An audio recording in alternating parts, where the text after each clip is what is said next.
আপনারা ইতিমধ্যে জেনে গেছেন যে মাদারগঞ্জে প্রায় ৯-১০ মাস যাবৎ এই আন্দোলন হচ্ছে।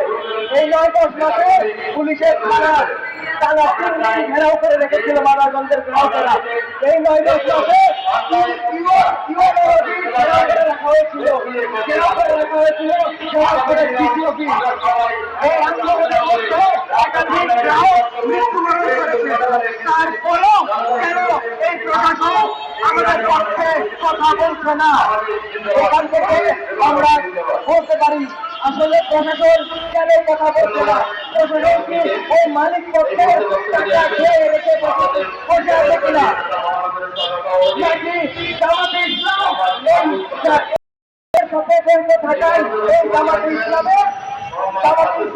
এই গ্রাহকদের সাথে জড়িত থাকায় এই প্রশাসন জামাতের বিপক্ষে যেতে নিজেরাই ভয় পাচ্ছে।